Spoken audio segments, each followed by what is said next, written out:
लगातार under performance है और कोलगेट के जो निवेशक हैं ना उनकी तो मुस्कुराहट ही गायब हो गई, क्योंकि दूसरे एफएमसीजी स्टॉक्स देर सवेर चल जाते हैं और ये स्टॉक ऐसा है जो अर्निंग्स में भी निराश कर रहा है। अपडेट्स भी लगातार कमज़ोर साइड पर हैं और अब फिलहाल कॉन्फ्रेंस कॉल में भी देखें ना तो कॉन्फिडेंस नहीं आ रहा। अब दरअसल क्या कहा है मैनेजमेंट में, ये आपके साथ शेयर कर देता हूँ।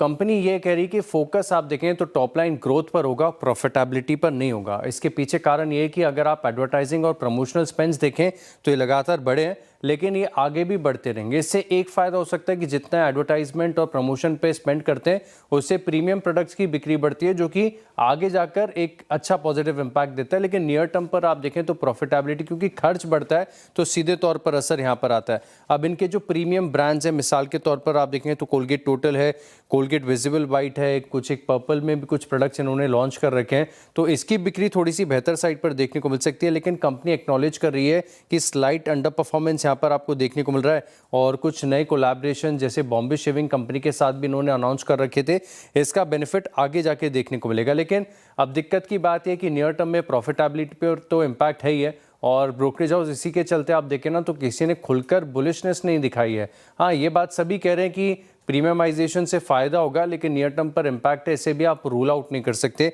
एक एक करके सभी के टारगेट प्राइस और रेटिंग आपके सामने रख देता हूँ। एचएसबीसी देखिए होल्ड की रेटिंग दे रहे हैं, 2140 का टारगेट है। सीएलएसए देखें तो होल्ड की रेटिंग दे रहे हैं और 2024 का टारगेट। सिटी बिक्वाली की राय दे रहे हैं और राउंड फिगर पूरी तरीके से 2000 रुपये का टारगेट दिया है। अब ब्रोकरेजेस का क्या कहना है आपको बताता हूँ। एचएसबीसी बता रहे हैं कि जो एनकरेजमेंट देखने को मिल रहा है प्रीमियमाइजेशन के चलते, ये सही है, बढ़िया है, ग्रोथ तो आएगी, लेकिन थोड़ा सा आप देखें तो जो स्पेंस है वो बढ़ते हुए नजर आ सकते हैं।